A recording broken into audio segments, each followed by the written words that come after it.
ওয়ালা তাহিনু ওয়ালা তাহজানু ওয়া আনতুমুল আ'লাউনা ইন কুনতুম মুমিনিন।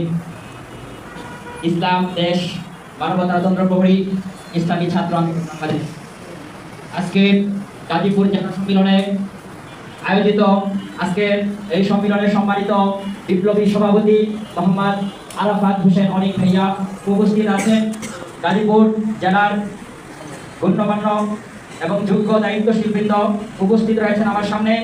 থানার দায়িত্বশীল বৃন্দ, ইউনিয়ন এবং ওয়ার্ড প্রতিনিধি ও আমার প্রাণপ্রিয় ছাত্র ভাইরা, সবাইকে ইসলামী ছাত্র আন্দোলন বাংলাদেশ গাজীপুর জেলার পক্ষ থেকে এবং গাজীপুর সদর উপজেলার পক্ষ থেকে আন্তরিক শুভেচ্ছা এবং অভিনন্দন জানাচ্ছি। প্রিয় বন্ধুগণ, আমরা দেখেছিলাম 1952 সালে মানুষ গণবিপ্লব করেছিল, গণ আন্দোলন করেছিল এই দেশকে দুর্নীতি মুক্ত করার জন্য, এই দেশে শান্তি প্রতিষ্ঠা করার জন্য। কিন্তু মানুষ প্রকৃতপক্ষে শান্তি এবং দুর্নীতি মুক্ত দেশ করতে পারেনি। আমরা দেখেছিলাম সে 1971 সালে পাকিস্তানি হানাদারের বিরুদ্ধে এই বাংলাদেশের জনগণ ঐক্যবদ্ধভাবে সংগ্রাম করেছিল, লড়াই করেছিল, যুদ্ধ করেছিল এই বাংলাদেশকে একটি দুর্নীতি মুক্ত দেশ গড়ার জন্য। কিন্তু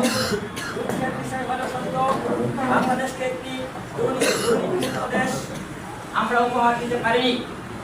প্রিয় বন্ধুগণ, আপনারা যদি লক্ষ্য করে থাকেন তাহলে দেখবেন বিগত 2024 সালে ছাত্র জনতার অভ্যুত্থানে চোর, ধর্ষক, খুনি শেখ হাসিনা এই বাংলাদেশের ছাত্রদের আন্দোলনের কারণে ভারতে লেজ গুটিয়ে স্বামীর কাছে পালাতে বাধ্য হয়েছে।